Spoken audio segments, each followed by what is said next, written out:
बिहार चुनाव का गठजोड़ फिर से बदल गया है दोस्तों। ना तेजस्वी का तेज, ना नीतीश का दम, और डूबेगी प्रशांत की नैया। बिहार में काचाही पवन सिंह राइज एंड फॉल से एग्जिट लेके बिहार चुनाव में एंटर कर चुके हैं। तेजू भैया अपनी नई पॉलिटिकल पार्टी लॉन्च कर चुके हैं। कास्ट का गठजोड़ बन रहा है, ये जीत भी जाएंगे वहां से। एक सेकंड, अटकलें, गठजोड़, कैसे कैसे शब्द इस्तेमाल करने लगा हूं मैं। इलॉन मस्क का नाम एप्स्टीन फाइल्स में आया, जिसमें बताया कि इलॉन मस्क का एप्स्टीन आइलैंड के लिए स्केड्यूल्ड टेंटेटिव मीटिंग थी। अब तुम सोच रहे होगे ये कौन सी हीरा ठाकुर के अस्पताल की इनॉग्रेशन है, जहां जाना तो सब चाहते हैं पर दिखना कोई नहीं चाहता। पॉडकास्ट में जो बातें कही गई उसमें आवाज तो थी पर सर और पैर नहीं था। कुछ भी बोल रहा है ये, 1 लाख की टी शर्ट, 50 लाख की घड़ी, 1 करोड़ का घोड़ा, ये कुछ भी बोल रहा है। प्रशांत किशोर ने आरोप लगाए हैं कि सम्राट चौधरी 1995 में कुशवाहों के मास में इन्वॉल्व थे। And don't you think this script is very familiar? एक बड़ा इवेंट, बहुत सारे लोग, किसी की गाड़ी, भगदड़, नौकरी नहीं मिली तो बेचो पकौड़ा, आदमी की वैल्यू कीड़ा मकोड़ा। बड़ा आसान है कहना कि इंडियन मीडिया पूरी बिक गई है, एंड ठीक है, जब बड़े बड़े न्यूज स्टूडियो में प्राइम टाइम पर ऐसे भी लोग बैठे हैं जो इंटर्न रखने लायक नहीं है, तब ऐसे कई सारे रिपोर्टर्स हैं जो अपनी जान गंवा दे रहे हैं उस अस्पताल की स्टोरी करने में जिसमें आपका इलाज नहीं है।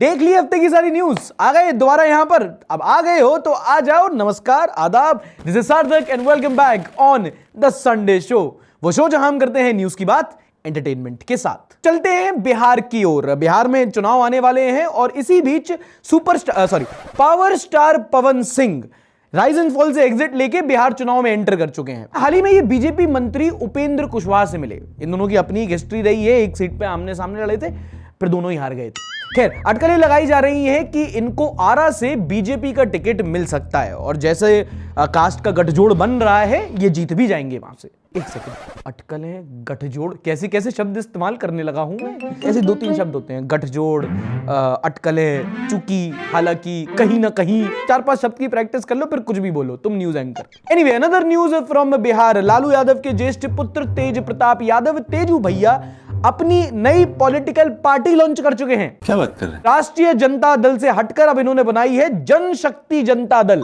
और कलर कॉम्बिनेशन, आरजेडी का ग्रीन पहले था, फिर ये येलो पहनने लगे, इन्होंने नई पार्टी बनाई, उसमें ग्रीन येलो दोनों रख दिया। Simple AF. और अब इसी के साथ बिहार चुनाव का गठजोड़ फिर से बदल गया है दोस्तों। ना तेजस्वी का तेज, ना नीतीश का दम, और डूबेगी प्रशांत की नैया। बिहार में काचाही तेजू भैया, तेजू भैया। वेरी गुड, जाओ। अगली न्यूज है प्रशांत किशोर वर्सेस सम्राट चौधरी। प्रशांत किशोर को आप जानते ही हो। Samrat Chaudhary, if you do not know, he is Bihar से डिप्यूटी चीफ मिनिस्टर। कुशवाहा समाज का इनके पास स्ट्रॉन्ग सपोर्टर बेस है। Yes, it's a caste issue. अभी इंपॉर्टेंट इसलिए है क्योंकि कहा जा रहा है कि अगर बिहार में एनडीए यानी कि बीजेपी वाली पार्टी जीतती है तो ये नए सीएम फेस हो सकते हैं, could be the next CM. अब प्रशांत किशोर ने गड़ा मुर्दा उखाड़ा है, which is a Tarapur PS case 44/1995, जहां प्रशांत किशोर ने आरोप लगाए हैं कि सम्राट चौधरी 1995 में कुशवाहों के मास में इन्वॉल्व थे, और 1995 में बच गए थे क्योंकि इन्होंने दस्तावेज दिखा दिए थे जिसमें कहा गया था कि ये तो एक माइनर है। लेकिन इन्होंने खुद जो हालिया चुनाव में एफिडेविट फाइल किया है उसके हिसाब से अगर एज देखी जाए तो 1995 में माइनर नहीं थे, तो एक गंभीर आरोप पे इनका ट्रायल होना चाहिए। जैसे जैसे बिहार चुनाव पास आता जाएगा आपको और ऐसी इंटरेस्टिंग अपडेट मैं बताता जाऊंगा। और बाकी तो मैं पूरी जर्नी देखनी है तो बिहार फॉर बिगिनर्स तो हम कर ही रहे हैं। अच्छा, बिहार ट्रिप चली रही थी, इसी बीच मोहम्मद फिरोज का कमेंट आता है, I am also from Bihar, what ever post you have mentioned, all this thing has been going on in Bihar for years, so what do you think, is it only the government's responsibility in this? No भाई, मेरे जो x के चाचा के ससुर थे ना, उनका भी इसमें रिस्पॉन्सिबिलिटी है। उनका नंबर दूं मैं आपको? क्या मतलब, इज इट ओनली गवर्नमेंट की रिस्पॉन्सिबिलिटी होती है? तुम्हें क्या लगता है गवर्नमेंट को किस लिए? कुछ लोग तो हर चीज में कि नहीं, सिर्फ सरकार की गलती नहीं है, तो किसकी गलती है फिर? टैक्स किसको जाता है मेरा? पूरा सरकार को। गलती सवाल किससे पूछूंगा? पूरा सरकार से। सॉरी यार, तुम पे गुस्सा कर गया मैं। अच्छा, bye the way, Bihar for beginners series को लेकर ही मुजान भाई कमेंट में पूछते थे कि आपने इसका नाम बिहार फॉर बिगिनर्स क्यों रखा। मैंने तो Bihar is not for beginners सुना है। हाँ, मैंने भी सुना है Bihar is not for beginners, but the why is the question. क्यों? तो अगर आप एक बिगिनर हो तो आपको वो एक्सपीरियंसेस करके आप वीडियोस देखो, आप खुद समझ जाओगे कि why Bihar is not for beginners through Bihar for beginners.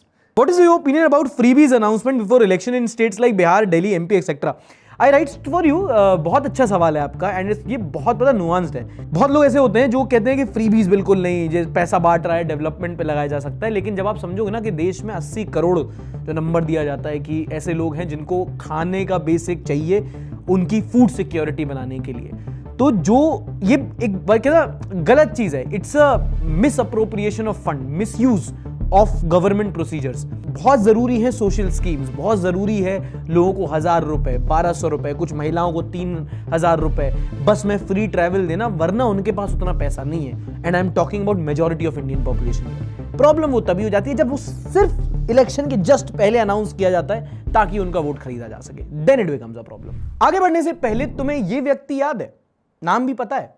नहीं पता है तो मैं बता देता हूं। एक पत्रकार थे मुकेश चंद्राकर। इन्होंने कुछ टाइम पहले छत्तीसगढ़ में एक लोकल करप्शन स्टोरी की थी, और जब इन्होंने स्टोरी की, वहां के भ्रष्टाचार के बारे में बात निकाली, तो फिर उपयुक्त जनों ने इनको बुलाया, मारा, पीटा, जान से मार दिया, और कुछ दिनों बाद इनकी बॉडी वहीं पे एक सेप्टिक टैंक में मिली थी। कुत्ते की मौत इससे बेटर होती है। अब तुम्हें एक और वीडियो दिखाता हूं। सूचना मिलती थी कि यहाँ पर कुछ कर्मचारी, कुछ स्टाफ रात को या कभी भी इनको जब इच्छा होती है शराब का नशा सेवन करते हैं और मरीजों की जान के साथ खेलते हैं। ये हम उसको जब तहकीकात करने आते हैं यहाँ पे, तो ये देखिए आप, ये trauma centre district hospital Uttarkashi, इसके ऊपर की ये हालत है। ये उत्तरकाशी के एक सरकारी अस्पताल पे बनाई गई थी वीडियो। पत्रकार का नाम है राजीव प्रताप, और जब से ये वीडियो बनाई तब से उनके परिवारजनों ने कहा कि बहुत धमकियां आ रही हैं, थ्रेड वाले कॉल्स आ रहे हैं, बोल दिया है मार दिया जाएगा, एक दिन ये गायब हो जाते हैं। कुछ दिनों बाद इनकी गाड़ी मिलती है नदी से, ये नहीं मिलते हैं, और फिर उसके कुछ दिनों बाद इनकी भी लाश मिलती है। घर वालों ने कहा है कि इस वीडियो की वजह से मार दिया गया।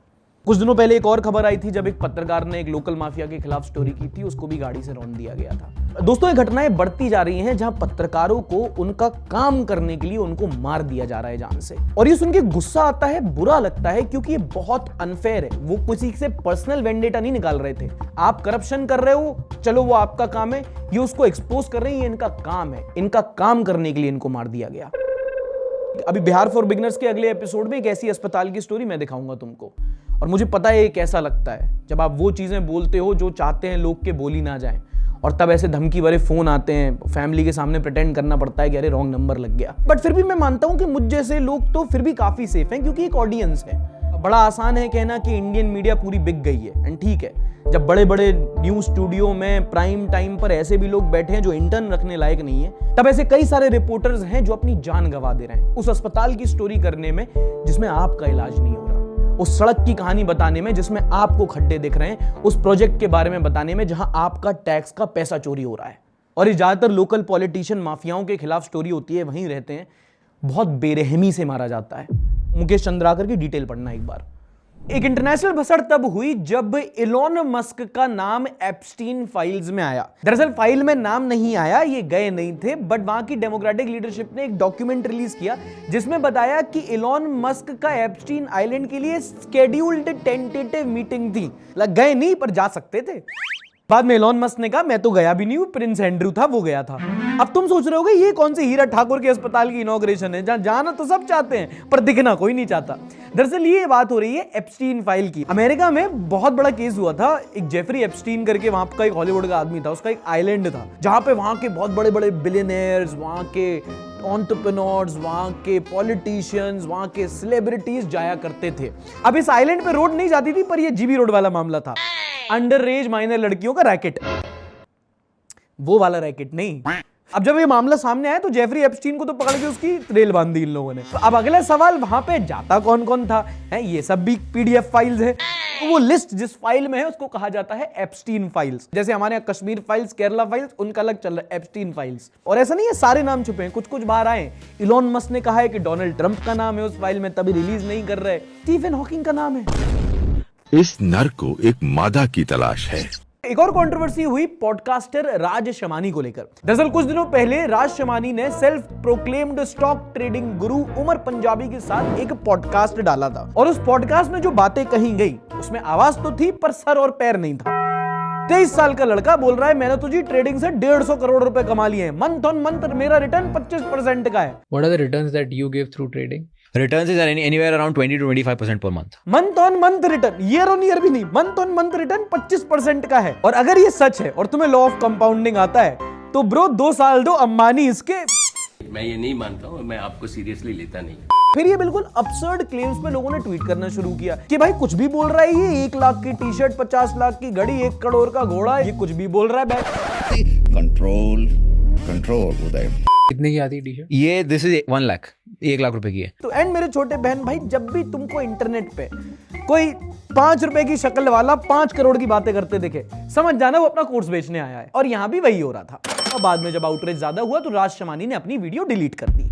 और अब तुम अगर सोचो कि यार ये क्या बात हुई, ये तो स्कैम हो गया, तो ऐसा नहीं है। बहुत लोगों को नहीं पता, बट ये बहुत यूजुअल इंडस्ट्री प्रैक्टिस है, जहां पे बड़े बड़े पॉलिटिशियंस, बड़े बड़े इंडस्ट्रियलिस्ट, सेलिब्रिटीज अपनी मूवी प्रमोट करने, कंपनी ब्रांड प्रमोट करने के लिए आते हैं पॉडकास्ट पर, और इसको कहा जाता है पॉडकास्ट पीआर। एंड इसमें कुछ गलत नहीं है। कल मुझे भी कोई पैसे दे मुझसे बात करने के लिए तो मैं भी ले ही लूंगा, कोई दे तो पर। But the problem is lack of accountability. ये जैसे जैसे इंटरव्यू की छाती पे पैर रख के पॉडकास्ट में सीना चौड़ा करना शुरू किया है, कई बार देखा गया है कि कोई भी लंजू पंजू आके पॉडकास्ट पे आते हैं और कुछ भी बोलते हैं, एंड पॉडकास्टर्स भी बिना वेरीफाई किए उसको एज न्यू इंफॉर्मेशन जनता में बांट देते हैं और कुछ भी बोल देते हैं। ऐसी ऐसी बकलोली करते हैं कि ऐसा लगता है कि सुबह राखी सावंत से पढ़ के शाम को उर्वशी रौतेला से ट्यूशन लेने जाते हैं लोग। एक पॉडकास्ट में कोई आके बोलता है आसाम में आदमी को बकरी बना दिया जाता है। असम में आज भी आप जाओगे तो एक जगह पर है, वहां की लड़कियों को इतनी ज्यादा सिद्धियां हासिल है, they can convert you into a बकरी और एनी अदर एनिमल। और एक बोलता है कि टॉयलेट के चारों तरफ टेप लगाओ, तुम्हारी प्रॉब्लम ठीक हो जाएंगी। If you have toilets in the northern directions, just put a blue color tape around the toilet seat. East में है तो ग्रीन लगा दो, साउथ में है तो रेड लगा दो, और वेस्ट में है तो व्हाइट लगा दो। ठीक है। और हगू कब? हाँ, ये समस्या है। पॉडकास्टर इनसे पैसा ले लेते हैं, अगेन गलत बात नहीं है, पर वो जो चीज बोल रहे हैं अपनी ऑडियंस की तरफ कुछ तो रिस्पॉन्सिबिलिटी रखो, कुछ तो उनको फैक्ट चेक करो। उनकी कोई क्वालिफिकेशन नहीं होती, उनसे कोई बात का प्रूफ नहीं मांगा जाता, उनसे कोई काउंटर क्वेश्चन नहीं किए जाते। 2 माइक 2 मुंह कुछ भी बोल जा रहे हैं। पॉडकास्ट है कि कमोडकास्ट है? टेप लगाऊं? तो भाई अगली बार से तुम्हें फैंसी कपड़े पहने 2 लोग और 2 माइक मिले, सचेत हो जाना। क्या मतलब मेरी वीडियो नहीं देखोगे? अरे मैं अब मुझे कोई पॉडकास्ट पे नहीं बुलाएगा। खैर वैसे भी कौन ही बुला रहा। ओके, लैक ऑफ अकाउंटेबिलिटी की बात हो ही रही है तो अगली न्यूज सुनो। ये भाई साहब हैं एक्टर विजय, साउथ में खासकर तमिलनाडु में ये बहुत बड़े सुपरस्टार हैं। इनकी अपनी एक पॉलिटिकल पार्टी भी है। रिसेंटली इन्होंने एक रैली की, वहां पे भगदड़ मच गई, 4-5 लोग बेहोश हो गए, एम्बुलेंस आई, एम्बुलेंस में लेके गए और अंततः 1-2 नहीं 40 लोगों की जान चली गई। और ये भाई साहब वहां से निकल गए। इनफैक्ट जब ये वहां से जा रहे थे तो एक व्यक्ति इनके गाड़ी के सामने तक आ गया था, तब भी नहीं रोकी गई। हिट एंड रन का केस भी लगाया। इस कांड को मद्रास हाईकोर्ट ने संज्ञान में लिया है और उस पर एक SIT भी गठित की है। And don't you think the script is very familiar? एक बड़ा इवेंट, बहुत सारे लोग, किसी की गाड़ी, भगदड़, नौकरी नहीं मिली तो बेचो पकौड़ा, आदमी की वैल्यू कीड़ा मकोड़ा। हाल ही में दशहरा मनाया गया, रावण का पुतला जलाया गया, और जब भी दशहरा आता है लोग राम राज्य की बात करते हैं। What do you mean by Ram राज्य? मेरे हिसाब से राम राज्य is a crime free and a corruption free state. वही तो है ना, जहां पर किसी को दुख ना हो, सब खुशहाल हो, क्राइम्स ना हो। बट क्राइम कम करने का ये एक फिलोसॉफिकल नैरेटिव है। क्राइम असली में कम कैसे होगा? जब आप पता करोगे कि क्राइम कौन सा हो रहा है, कैसे हो रहा है, कहां हो रहा है, और उस डेटा को आप पढ़ोगे। और वो डेटा हमें इस हफ्ते मिला है NCRB से, यानी कि नेशनल क्राइम रिकॉर्ड ब्यूरो। तो मेरे हिसाब से देश में हर साल जितने भी रिपोर्ट्स एंड सर्वेज निकलते हैं उसमें से one of the most important is NCRB की रिपोर्ट, क्योंकि ये डेटा देश के कानून व्यवस्था की बिल्कुल सटीक पिक्चर देता है। आपको पता चल जाता है कि राम राज्य से पहले रावण कहां है और कितने हैं। NCRB की डेटा में हर चीज होती है। देश में कितना क्राइम हो रहा है, कहां हो रहा है, क्राइम अगेंस्ट वुमेन कितने हैं, कितने लोगों को किडनैप कर लिया गया, कितने एक्सीडेंट्स हुए, कितनी जान गई, हर चीज NCRB की डेटा से पता लग जाती है। और इसी डेटा को हम रखेंगे इस हफ्ते के स्पॉटलाइट में।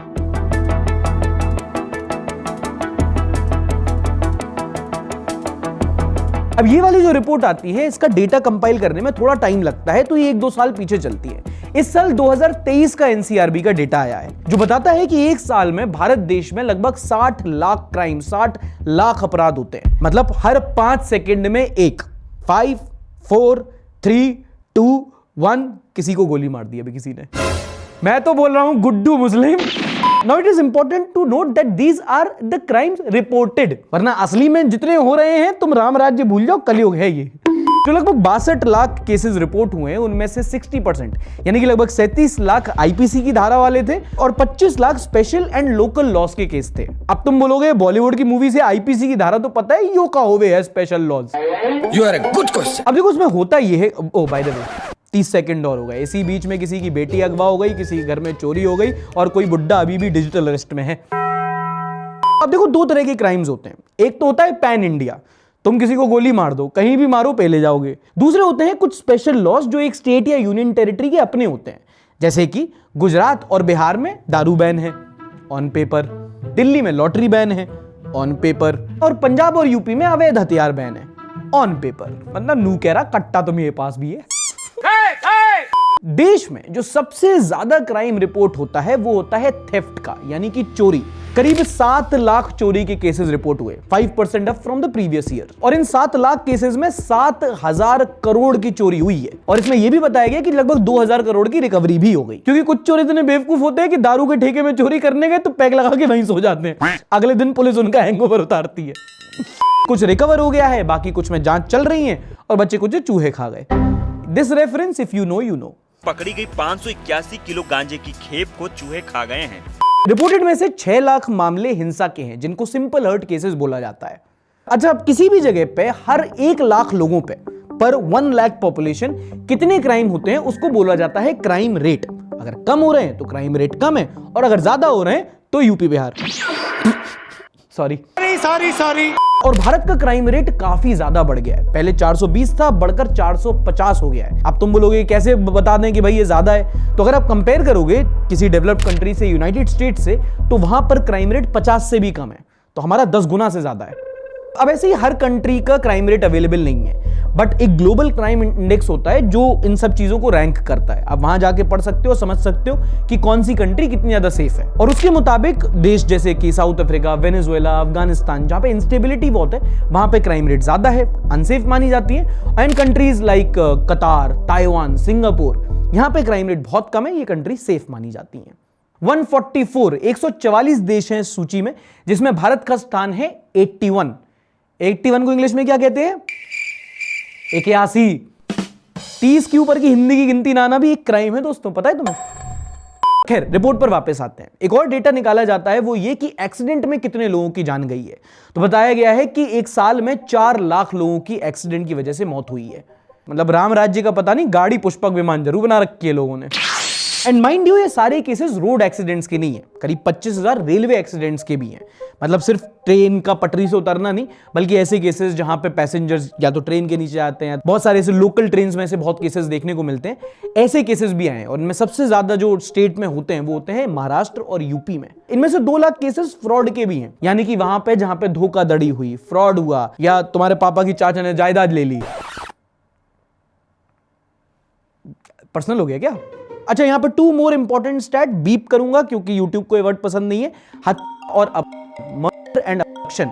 देश में एक साल में लगभग 28,000 मर्डर के केसेस रिपोर्ट होते हैं, वहीं किडनैपिंग होती है लगभग 1 लाख से ज्यादा लोगों की रिपोर्टेड। और सबसे ज्यादा मर्डर के केसेस कहां रिपोर्ट हुए?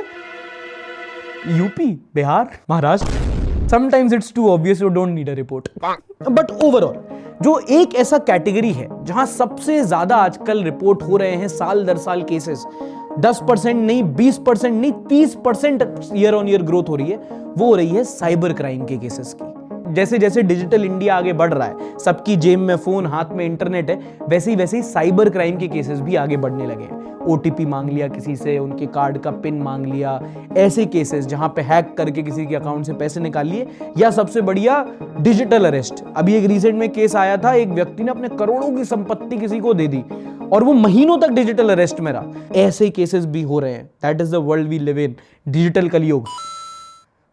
ये स्क्रिप्ट में नहीं था। Anyway, one more important statistic in another beep is suicide. कितने सारे ऐसे लोग थे जिन्होंने अपनी ही जान ले ली? 1,70,000 ऐसे लोग थे। और आप कृषि प्रधान देश की आयरनी देखो, जो स्टेट्स इसमें टॉप किए हैं वो वही हैं जहां के किसान सबसे ज्यादा पीड़ित हैं, महाराष्ट्र, तमिलनाडु, मध्य प्रदेश। फिर एक और इंपॉर्टेंट स्टैटिस्टिक होता है क्राइम्स अगेंस्ट वुमेन। बीवी कौन कौन पीट रहा है? तुम क्यों छुप रहे हो? चोर की दाढ़ी में तिनका।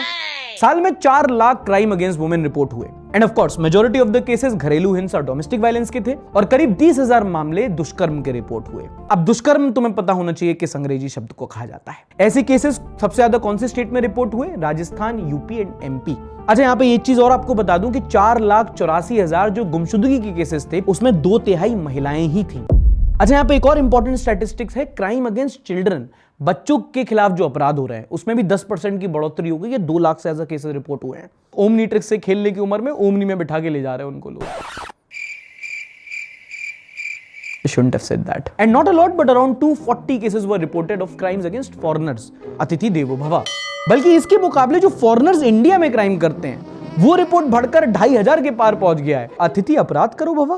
Now on a positive side, human trafficking के cases and crimes against senior citizen वो थोड़े कम हो गए हैं। अब मैं अगर तुमसे पूछूं कि एक ऐसा स्टेट सोचो जहां तुम्हें लगता है कि सबसे ज्यादा क्राइम्स रिपोर्ट हुए होंगे, तो अब तुम बताओ तुमने यूपी क्यों सोचा, जबकि इस रिपोर्ट के मुकाबले यूपी का क्राइम रेट नेशनल एवरेज से 25% कम है। एंड हाईएस्ट क्राइम रेट वाला स्टेट है ना, तुमने सोचा भी नहीं होगा, Kerala. Kerala sir 100% literacy sir. उसके बाद जिनका नंबर आता है वो है गुजरात, हरियाणा, तमिलनाडु एंड मणिपुर। अब तुम बोलोगे दिल्ली का नाम क्यों नहीं लिया? क्योंकि वो स्टेट ने यूनियन टेरिटरी की लिस्ट में आता है जिसमें नंबर 1 पे दिल्ली है। एंड अगेन ये ओवरऑल क्राइम रेट है। अगर आप सिर्फ क्राइम अगेंस्ट वुमेन की बात करोगे तो सबसे ज्यादा राजस्थान में केसेस रिपोर्ट हुए और सुसाइड केसेस में नंबर 1 महाराष्ट्र। आगे बढ़े उससे पहले पीएसए कि ये भारत देश का डेटा है, मतलब वो देश जिसकी आबादी 150 करोड़ से ज्यादा है। तो एनीवे अगर तुम एब्सोल्यूट नंबर्स पे अगर कंपेयर करोगे, अगर तुम बोलोगे कि नहीं किडनैपिंग के केस इंडिया में जो है वो 1000 हुए और ऑस्ट्रेलिया में 500 हुए, तो तुम्हें ये भी ध्यान रखना पड़ेगा कि इंडिया की आबादी ऑस्ट्रेलिया से कितने गुना ज्यादा है। तो नंबर ऑफ क्राइम ज्यादा, क्राइम रेट देखा करो।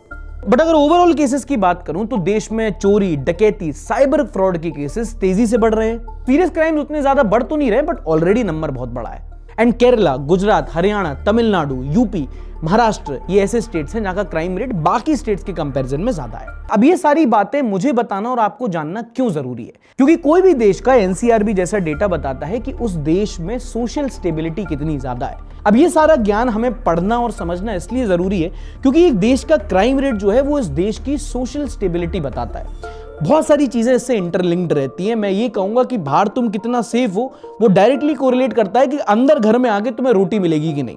क्योंकि अगर कोई देश का सोशल स्टेबिलिटी होगी मतलब वहां पे लोग आके अपनी इंडस्ट्री स्टैब्लिश करेंगे, वहां पे वो रोजगार देंगे लोगों को, लोग आएंगे, वहां पे टूरिज्म होगा तो इकोनॉमी बढ़ेगी। ऐसे सारे अनरिलेटेड फैक्टर्स भी इन सारी चीजों से जुड़ जाते हैं। अब अगर मैं तुमसे पूछूं कि तुम्हें घूमने कहां जाना है, स्वीडन या पाकिस्तान, तो ज्यादातर लोग बोलेंगे स्वीडन, और जो बोलेंगे पाकिस्तान तो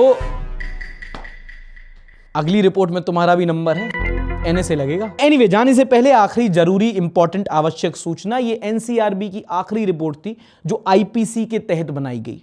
इसके बाद जो आएगी वो भारतीय न्याय संहिता बीएनएस के तहत बनाई जाएगी। ये कुछ लॉज में चेंज हुए रिसेंटली। अगली खबर है फाइनेंस पर। 78,000 करोड़ रुपए, नहीं ये कोई स्कैम नहीं हुआ है नया, बल्कि ये आपके पैसे हैं जो बैंक में पड़े हुए हैं, बैंक वालों ने लौटाए नहीं है। क्या बात कर रहे हैं? ये नंबर दरअसल है बैंक्स में पड़ा अनक्लेम्ड डिपॉजिट का। कई बार क्या होता है कि एक व्यक्ति के पैसे पड़े हुए हैं, एफडी पड़े हुए हैं, कई बार बताया भी नहीं होता है लोगों को कि हमारी ये एफडी है वो है, और उनका देहांत हो जाता है तो वो क्लेम नहीं किए जाते। और कुछ कुछ तो ऐसे हैं जो 10-10 साल से लोगों ने क्लेम नहीं किए, और ऐसा जो अनक्लेम्ड अमाउंट है ये बैंक में पड़ा है 78,000 करोड़ रुपए का। और इसी को लेकर इस हफ्ते आरबीआई ने बैंक्स को डायरेक्शन दी है कि भैया जिन जिन का ये है, जो उन्होंने नॉमिनी बता रखे हैं, उनको आप अगले 3 महीने के अंदर ये अमाउंट वापस पहुंचा दो। तुम स्विस बैंक पे नजर डाले हो, अपने बैंकों के पास ज्यादा पड़ा है। इसके अलावा आरबीआई द्वारा UDGAM unclaimed deposit gateway to access information ये पोर्टल चालू किया गया है, जहां आप जाके एक सिंगल सर्च से पता कर सकते हैं कि आपके नाम पे कोई अनक्लेम्ड डिपॉजिट है कि नहीं। लाइक मैंने सर्च किया, मेरे नाम पे पड़े हैं 15 लाख रुपए। सफेद कपड़ा काला है मालिक, काला है, मैं काला है। अच्छा, आपको पता है कि इस सीजन भारी बारिश हुई है कई सारे स्टेट्स में, कई जगह बाढ़ आई है। एक स्टेट जिस पे आपका ध्यान आकर्षित करना चाहूंगा, जिसको कहते हैं the food basket of India, the state of Punjab. यहां पर पिछले 7 सालों में ऐसी तीसरी बार ऐसी बाढ़ आई है जहां पूरा स्टेट इफेक्ट हुआ है। इस साल 2 लाख हेक्टेयर की खेती बर्बाद हो गई है। हाँ, कंगाली में सही में आटा गीला हो गया। ऐसे हजारों गांव हैं, लाखों किसान हैं जो बर्बाद हो गए। जहां जहां बाढ़ आई है वहां आपदाग्रस्त तो घोषित कर दिया उन्होंने, पर प्रॉब्लम ये है कि जब बाढ़ का पानी वापस जाता है तो बहुत सारी सिल्ट और सैंड जो है वो जमीन में छोड़ के जाता है, तो जो खेत होता है वो उतना उपजाऊ बचता नहीं है। अब 3 सीजन होते हैं, राबी, खारिफ और ज़ैद। अब अगला आने वाला है राबी सीजन, जहां पे फसल की बुआई तो करनी है, पर अब खेत ही नहीं है लोगों के पास। And make no mistake, this is the state which is called the food basket of India. खासकर जो गेहूं होता है वो सबसे ज्यादा पंजाब में ही उगाया जाता है। तो अगर पंजाब की ये समस्या है तो समझ लो ये देश की अब सबसे बड़ी समस्या होने वाली है। ओके, हाल ही में मिनिस्ट्री ऑफ टूरिज्म ने देश के पर्यटन पर डेटा रिलीज किया। पहली गुड न्यूज तो ये है कि फाइनली अब प्री पेंडेमिक नंबर से ज्यादा टूरिस्ट आ रहे हैं। हमेशा पेंडेमिक को ना एक तरह से आप एक माइलस्टोन ले सकते हो। बहुत सारी इंडस्ट्रीज ऐसी हैं जो पेंडेमिक के पहले कुछ अलग चलती थी, उनकी कहानी पेंडेमिक के बाद बिल्कुल अलग है। उनमें से एक है टूरिज्म, क्योंकि उस टाइम पे तो सब बंद पड़ गया था ना। डेटा में बताया गया है कि 2023 में भारत में करीब 1,80,00,000 इंटरनेशनल अराइवल्स हुए। इसमें आधे एनआरआईज थे जो बाहर रहते हैं, बस आए थे हमारे यहाँ, और आधे उसमें से फॉरेन टूरिस्ट थे। Now of course Taj Mahal was the most visited monument and Tamil Nadu में सबसे ज्यादा फॉरेन टूरिस्ट आए। डोमेस्टिक टूरिस्ट के मामले में यूपी सबसे ज्यादा था। नाउ दो तरह के एस्पेक्ट्स होते हैं, एक होता है डोमेस्टिक टूरिज्म, एक होता है इंटरनेशनल टूरिज्म। अगर आप पिछले कुछ सालों में देखोगे तो डोमेस्टिक टूरिज्म तो बहुत बड़ा है, खासकर अयोध्या में राम मंदिर, फिर पिछले साल कुंभ, पूरा जो इंडिया का आदमी है वो यूपी फ्लॉक किया। डोमेस्टिक टूरिज्म तो बढ़ गया, पर इसका मतलब ये नहीं कि टूरिज्म बढ़ गया, क्योंकि फॉरेन टूरिस्ट उतने नहीं आ रहे हैं। भारत में एक साल में सिर्फ 1 करोड़ फॉरेन टूरिस्ट आते हैं, which is just 2% of overall international tourism. ये नंबर कितना कम है आप ऐसे समझो कि फ्रांस, जो हमसे इतनी छोटी सी कंट्री है, वहां पे हर साल 10 करोड़ लोग आते हैं। तो कहां फ्रांस के 10 करोड़, कहां भारत जिसके पास इतनी पुरानी विरासत, इतनी पुरानी धरोहर, इतने सारे मॉन्यूमेंट्स हैं, हम सिर्फ 1 करोड़ टूरिस्ट अट्रैक्ट कर पा रहे हैं। तो टूरिज्म इंडस्ट्री को भी बहुत ग्रो करने की जरूरत है। नेक्स्ट न्यूज, चलो अगली न्यूज भी खेती से रिलेटेड ही है।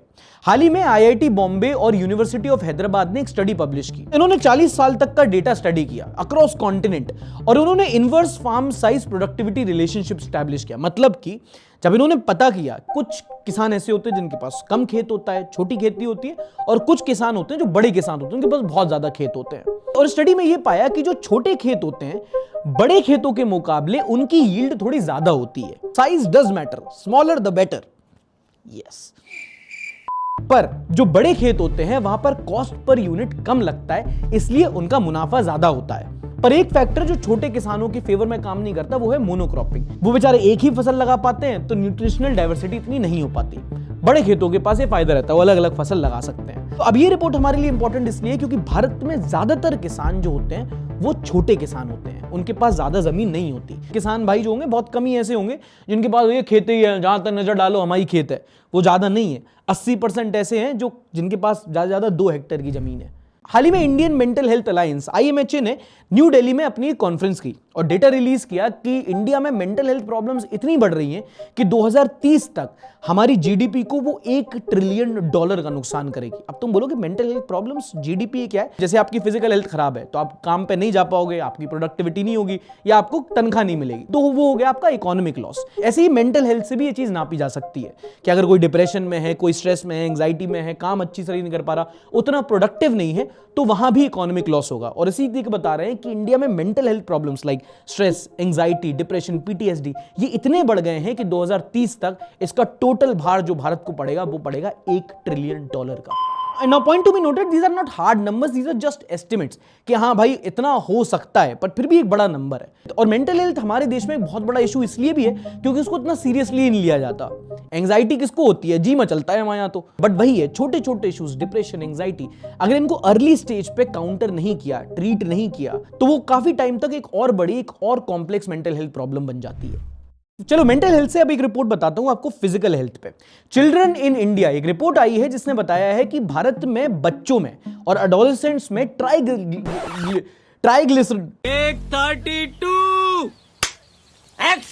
ट्राइग्लिसराइड्स बहुत बढ़ रहा है। अब तुम सोचो कि ट्राइग्लिसराइड क्या होता है, तो ये एक तरह का एक स्टोर्ड फैट होता है। जब बहुत ज्यादा कार्बोहाइड्रेट खाते हैं ना, रोटी, चावल, स्नैक्स, कोल्ड ड्रिंक, बिस्कुट, तो उससे फैट डिपॉजिट बहुत बढ़ता है और भारत के बच्चों में ये बहुत बढ़ने लगा है। 16% ऑफ एडोलेसेंट्स में ट्राइग्लिसराइड की मात्रा ज्यादा है, और बच्चे खासकर जो 10 साल से कम है, 34% बच्चे ऐसे हैं भारत में जहां पे ट्राइग्लिसराइड्स उनकी बॉडी में बहुत पाए गए हैं। इसमें सबसे ज्यादा जिस स्टेट की हालत खराब है वो है बंगाल। उसके बाद जिनका नंबर आता है वो है Sikkim, Assam, Nagaland. Mostly north east part में ये प्रॉब्लम ज्यादा बड़ी है एंड केरला में सबसे कम है। कार्ब हेवी डाइट हमारी इतनी है कि हमारे यहाँ बड़ों में प्रॉब्लम्स आ रही हैं, बीपी की, डायबिटीज की, और इसके कुछ फैक्टर अब बच्चों को भी असर करने लगे हैं। आजकल बहुत सारे छोटे छोटे बच्चों में ओबेसिटी के केसेस देखे जाते हैं। डाइट हो रही है खराब, फिजिकल एक्टिविटी हो रही है कम, तो आगे चल के जैसे जैसे उम्र बढ़ेगी वैसे वैसे ये सारी फिजिकल हेल्थ प्रॉब्लम्स भी अब देखने को और मिलेंगी। यहां तक समझ में आ रहा है?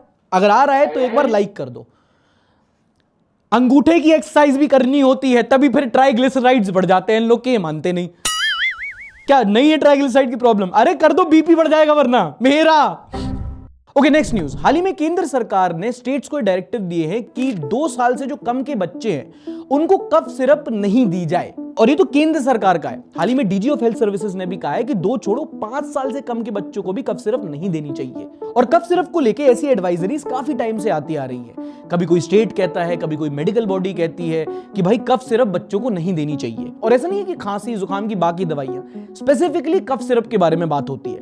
ऐसा क्यों? उसका 1-2 रीजन है। क्योंकि इंडिया में कफ सिरप बहुत सारी कंपनीज बेचती हैं, और कुछ कफ सिरप के जब सैंपल लिए गए तो उनमें एक चीज मिली, DEG, डाइएथिलाइन ग्लाइकोल, जो एक इंडस्ट्रियल सॉल्वेंट होता है, उससे किडनी विडनी तक खराब हो जाती है।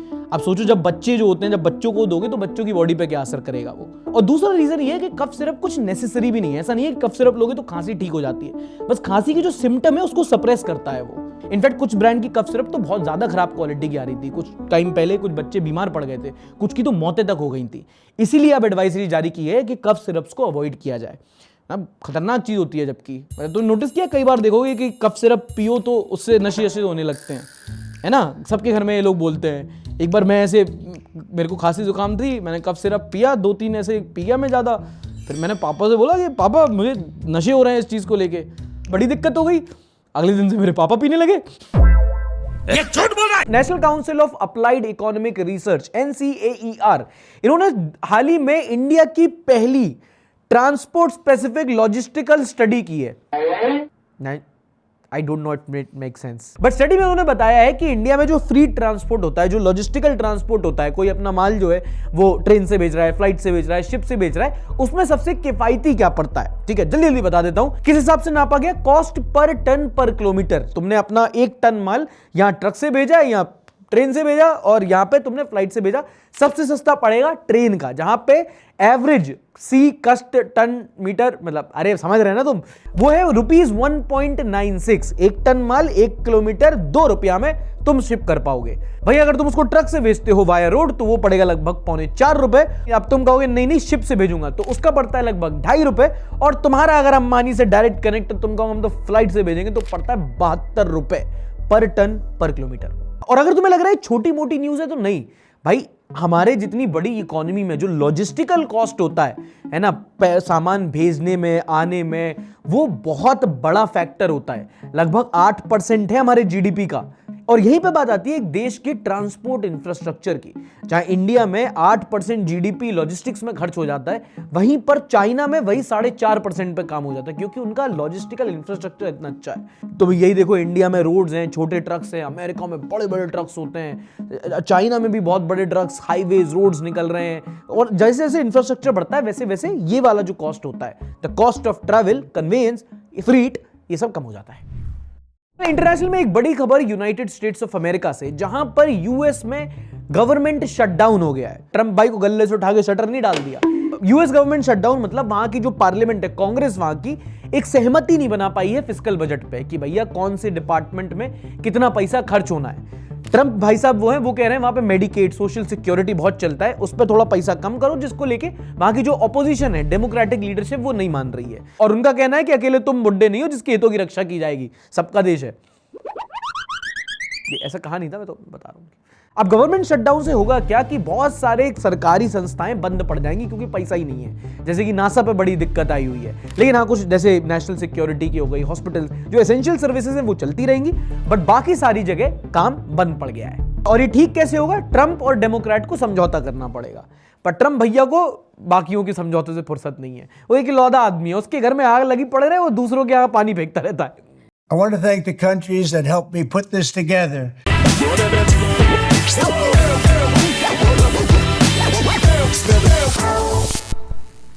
चलो आउट ऑफ कॉन्टेक्स्ट वीडियो से आते हैं आउट ऑफ कॉन्टेक्स्ट बातों पर। एक कंटेंट क्रिएटर है ट्रैवल विद समल ब्लॉग्स, उनकी क्लिप बहुत वायरल रही। वो बाहर विदेश कहीं घूम रहे थे, उन्होंने वीडियो डाली, उन्होंने बोला कि जब आप फॉरेन विजिट करते हो then India seems like a scam. पहले वीडियो देख लेते हैं।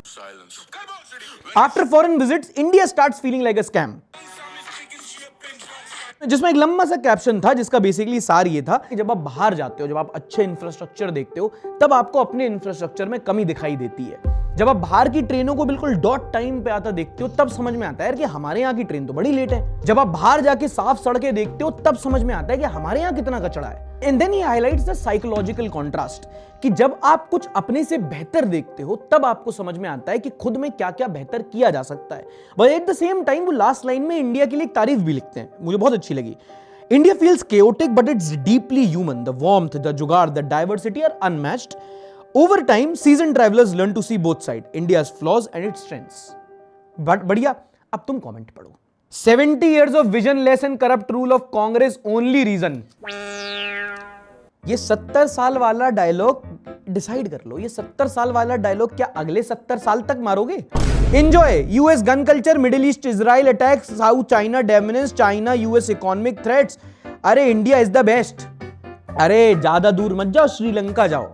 Stay there, don't come back. मैंने देखो हमेशा ना जब भी क्रिटिसिज्म होता है मैंने दो तरह के लोग देखे हैं।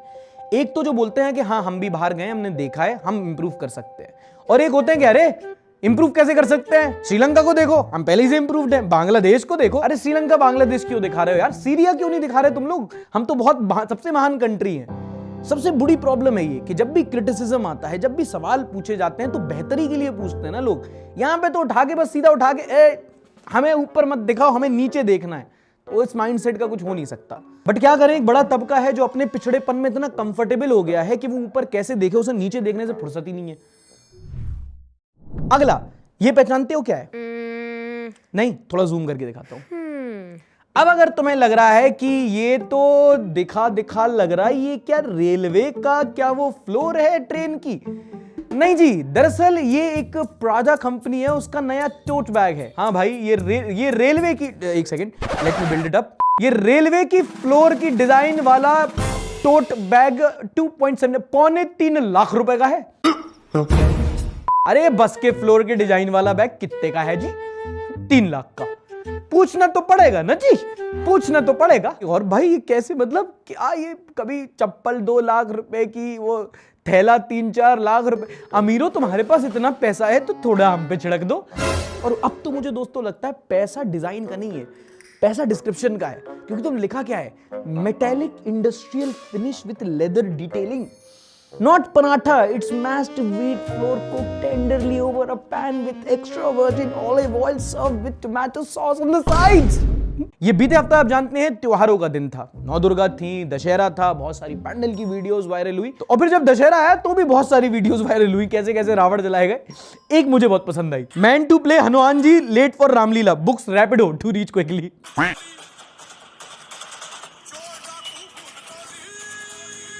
बम बम बजरंग बली महाबली महाबली। गधे से दिखाता है, वानर सेना ओटीपी लो और वहां प्रस्थान करो। अगेन ही फॉरगॉट हिज पावर। अरे पवन पुत्र हनुमान क्या, he could just fly there. I am pretty sure he said आक्रमण। भाई कितनी क्यूट वीडियो है यार ये। हनुमान जी के मैंने बहुत क्यूट रूपांतरण देखे, पर for me nothing beats this video यार, हाउ क्यूट। अच्छा, एक और बहुत वायरल न्यूज हुई ये वाली, 74 की उम्र में शादी, सुहागरात के बाद मौत। क्या? मैं कमेंट सेक्शन खोलने से थोड़ा डर रहा हूं दोस्तों, बड़े दुख के साथ हंसना पड़ रहा है। थोड़ी मर्यादा रखिए। आगे के कमेंट मैं नहीं पढ़ सकता दोस्तों, सॉरी, नहीं। पर एक और वायरल वीडियो दिखाता हूं जहां पर एक मोहतरमा जाती हैं अस्पताल में, और अस्पताल में कई लोग नहीं जाते, हम कंबल वितरित करने जा रहे हैं, हम चाय पानी बिस्कुट वितरित करने जा रहे हैं। तो ऐसे ही वितरित करने वाली एक वीडियो हमारे सामने आई जिसको देख के हम विचलित हो गए। महारानी जाती है पेशेंट को 10 रुपए का बिस्कुट, कौन सा? 10 रुपए वाला, 10 रुपए वाला बिस्कुट देती है, फोटो खिंचाती है और वापस ले लेती है। What?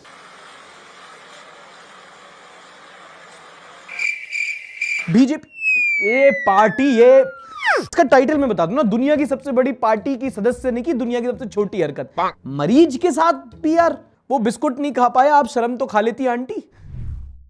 चलो तो मैं अगली वायरल वीडियो दिखाता हूं। लद्दाख में प्रोटेस्ट चल रहे हैं, सोनम वांगचुक जी जेल में हैं और उनको डिस्क्रेडिट करने की पूरी कोशिश हो रही है। हो सकता है आपके पास भी एक वीडियो आया हो जिसमें देखा जा सकता है कि वो बोल रहे हैं कि भैया जैसे नेपाल में, श्रीलंका में वायलेंट प्रोटेस्ट हुआ, हमें करने चाहिए, है ना, ये तो एंटी नेशनल हो गए, भड़का रहे हैं। यही तो वीडियो शेयर हुई, कितने सारे लोगों ने की ट्विटर पे। नेपाल लाई उस्ते उठो, बांग्लादेश लाई उस्ते उठो, श्रीलंका लाई उस्ते उठो, मिमन से गिरजा क्यों नोक्तेने, चिक चिक शीना तेने क्यों नोक समरा गयाले, मेर देवाते ओचवत आ उनचोसला ते हीलिंग्स नाम दानाम द्वानाम ते चोस मानपा। और वीडियो गलत नहीं है, सही है, पर अधूरी है। 8 सितंबर की 17 मिनट की पूरी वीडियो है जिसमें उन्होंने बोला है कि जैसे नेपाल श्रीलंका में वायलेंट प्रोटेस्ट हुए, हमको वैसे ही नहीं करना है। ये वाला पार्ट काट दिया। लद्दाख से ना मा शिवे गिरजायो, शिवे फोग्यू पीसफुल रेवोल्यूशन। एंड ये बड़ा क्लासिक फेक न्यूज फैलाने का तरीका है। कोई बात को आउट ऑफ कॉन्टेक्स्ट पेश कर दो, उसका मतलब ही बदल जाता है। जैसे तुम्हें बताता हूं, इधर आओ।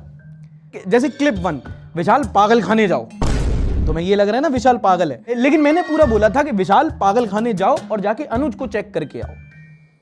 अब ये पागल थोड़ी है, इसमें तो अच्छा लड़का है ना, ये चेक कर रहा था, है ना, अच्छे लड़के हो ना, पागल तो नहीं हो ना तुम, पागल हो?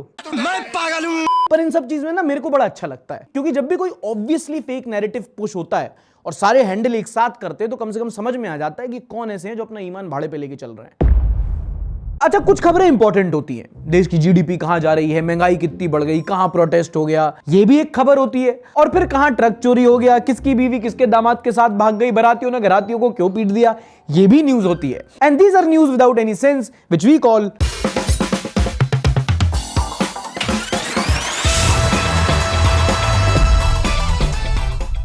अच्छा, मर्द जात की कुछ लोगों की समस्या होती है कि उनको बोला जाता है जोरू का गुलाम, ये तो अपनी बीवी के पल्लू में ही रहता है। ऐसे ही एक कपल में बहुत लड़ाई होती थी। आदमी कहता था तुम यहां जाती हो, वहां जाती हो, मेरी बात नहीं सुनती हो। औरत कहती थी कि तुम तो सिर्फ अपने मम्मी की बात सुनती हो, तुम तो पालतू चूहे हो उनके।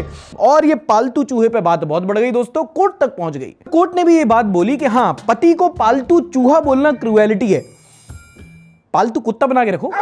मैंने ऐसा कब कहा था? लास्ट वाला मैंने ऐड किया, कोर्ट ने नहीं बोली।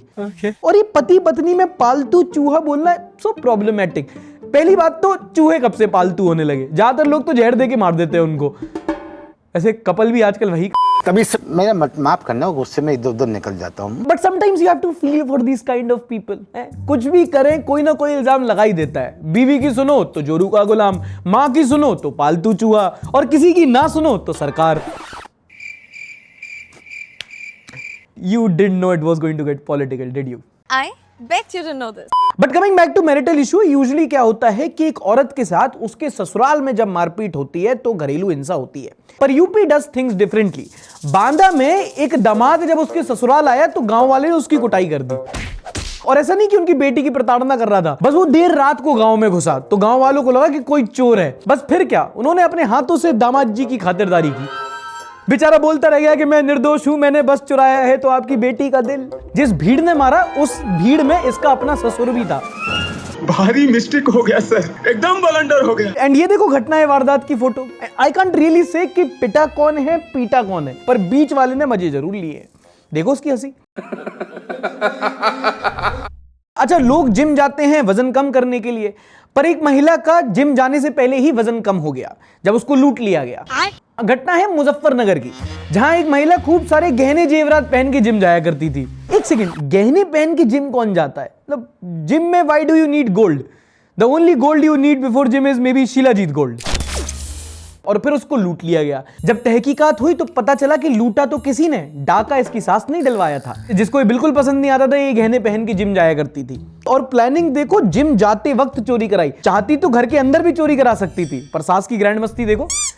अगली खबर है हिमाचल से, जहां एक स्कूल के प्रिंसिपल का एक चेक वायरल हो गया। और पता प्रिंसिपल साहब का चेक बाउंस क्यों हुआ? इसलिए नहीं कि उनके खाते में पैसे नहीं थे, लक्ष्मी तो थी पर सरस्वती नहीं थी। स्पेलिंग देखो जरा तुम, 7,616 रुपए का चेक है, जिसको इन वर्ड्स रुपीस लिखे गए हैं 7,000 नहीं थर्सडे, जिसकी स्पेलिंग सही है, and 7 Harendra only.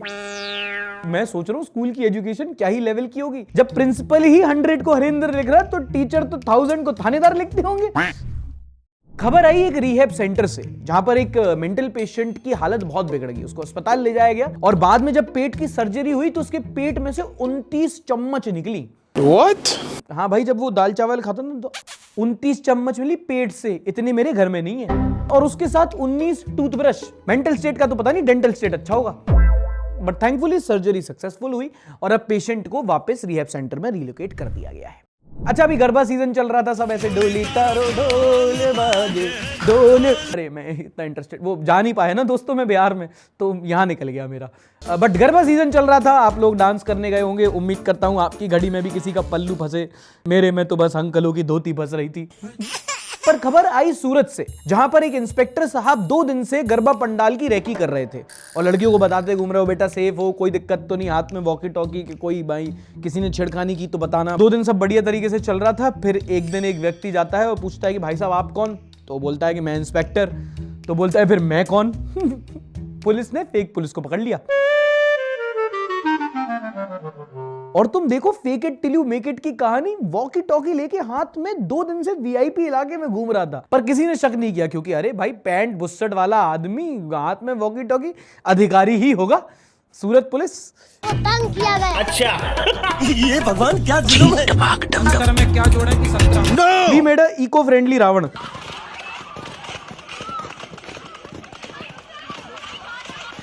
Meanwhile boys, Diwali के फटाके की टेस्टिंग कर लेते हैं। ये तो भाई जो फटता है, ये तो जो हिरोशिमा लेवल के लोगों ने जो दिवाली बनाई थी, कहाँ की वीडियो थी दोस्तों ये? वो बिल्कुल वो क्लाउड बनता हाँ वो भाई मशरूम क्लाउड बन के उभरता है यार। 2 मिनट के लिए पेंट हाउस वाले पगला गए कि अबे बहन कहाँ हो गई नई टेस्टिंग। पेंट हाउस कह रहा हूँ, सॉरी पेंटागन।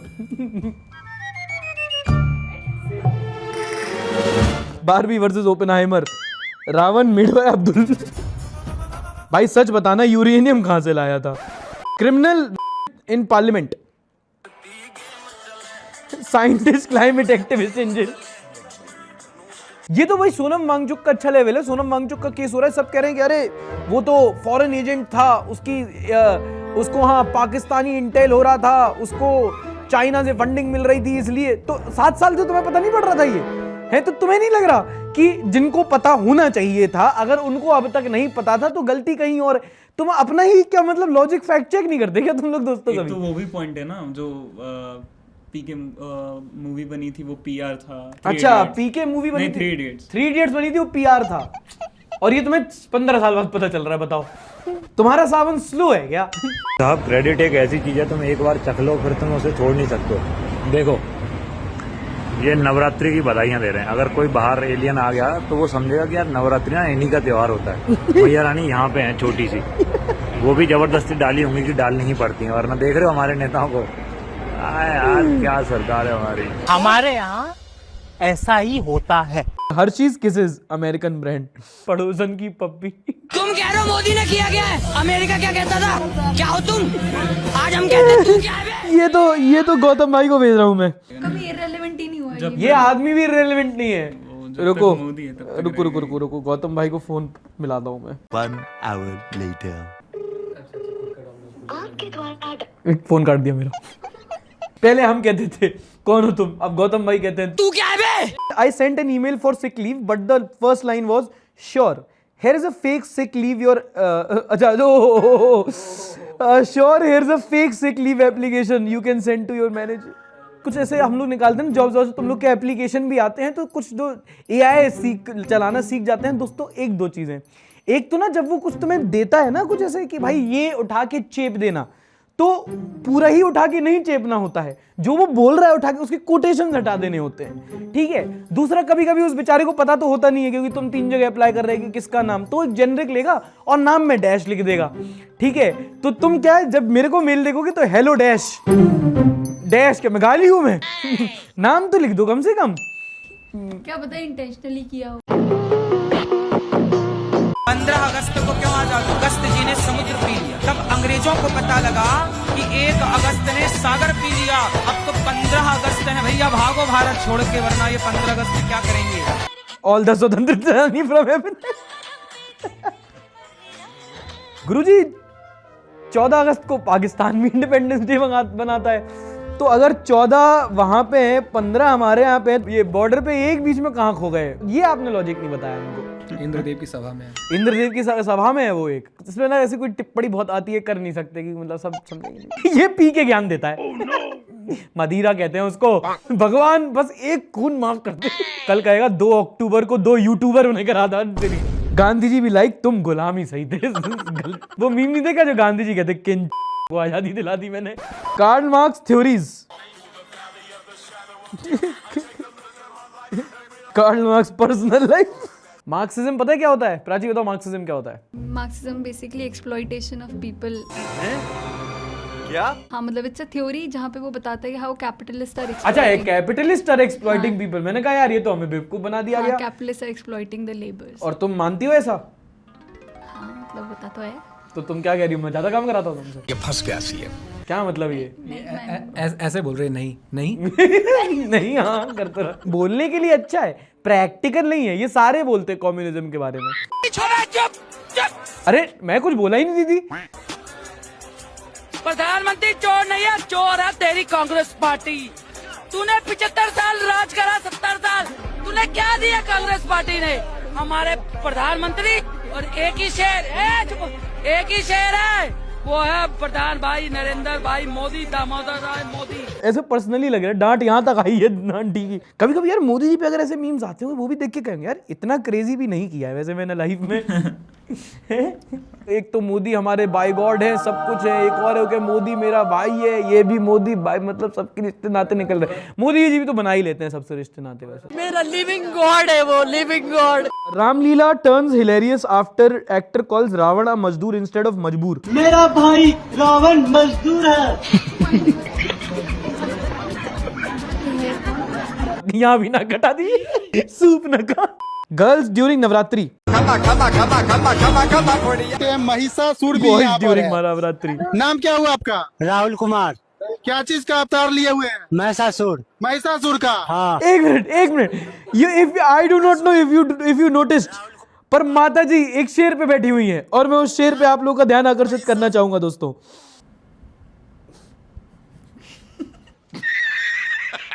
शेर भी है। जस्टिस फॉर शेर भाई। शेर को भी देख लो, इतना भाई नोटिस कर रहे। बस यहीं तक था सफर, अभी खत्म नहीं हुआ है। आगे का अगर आपको चलना है तो उसके लिए हमारी जनता पार्टी आगे जाएगी। हमारे चैनल के मेंबर्स को एक्सक्लूसिव पूरा मीम रिव्यू का एपिसोड मिलेगा जो हमारे चैनल पे अपलोडेड है। तो अगर आप वो देखना चाहें, बाकी चैनल के वीडियोस का early access and other exclusive channel videos, you can join a membership Sarthak Janata Party. Description में लिंक दे रखा है। ज्यादा नहीं, छोटा सा अमाउंट है, बिल्कुल मतलब सस्ता सा। इससे ज्यादा का तो गुटखा बिकता है मालिक आजकल। संडे शो का ये एपिसोड पसंद आया तो प्लीज एक बार लाइक करना, नहीं पसंद आया तो डिसलाइक भी कर सकते हो। If we missed anything then please let us know in the comment section, share it with one of your friend and I'll see you in the next episode of the Sunday show. News की बात entertainment के साथ। Till then, tata, bye bye, शब्बा खैर, and don't forget to like, subscribe and share.